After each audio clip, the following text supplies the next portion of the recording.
Welcome to EPEL 8270 Theory on Decision Making. In this video, I'll provide a Canvas course site walkthrough so you have an understanding of how our course materials are structured on Canvas and how to access instructional materials and how to submit assignment. You will receive this course site link in your university email. Once you click that link, you will be able to see this landing page. I encourage you to bookmark this link because this is the link that you're going to use on a weekly basis. At the top of this landing page is an overview of the course. This is the course about administrative decision making. Our primary reading of this course is Herbert Simon's book on administrative behavior. This book is a little bit difficult to read, so I provided some instructional videos to help you unpack the materials. You will always have access to the course syllabus here. If you open the link, you will have access to the syllabus. You can also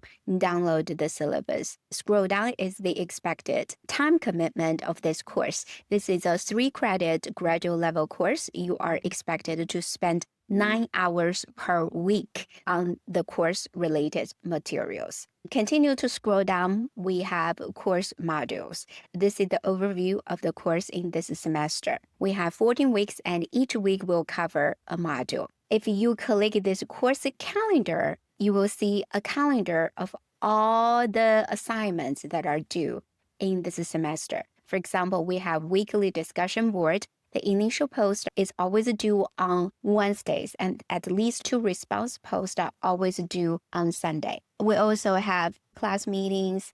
In class meeting 2 and 3, you will lead a collaborative learning session. So this is the overview of all the assignments that are due in this semester. All right, moving on.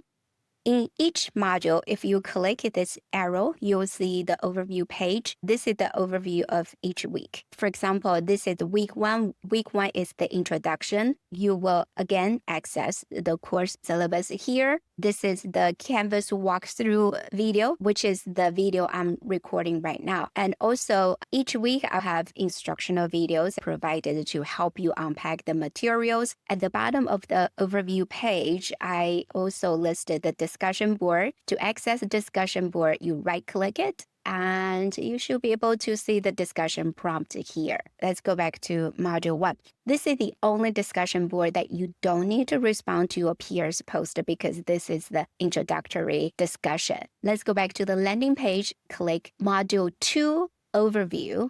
The reading is listed here, Chapter 1 of the Herbert Simon's book, and also provided my Substack post about administrative decision-making. You right-click it and you'll be able to see my writing there.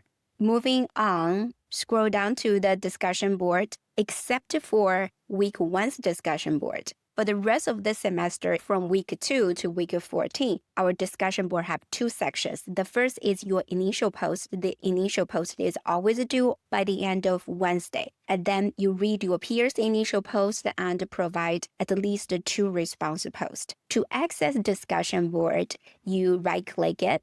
This is something that I want to point out here. You will see this is the initial post. Actually, to post your initial post, you go to Week 2 Discussion Chapter 1, and you right-click it. This is the discussion prompts. You click Reply to submit your post.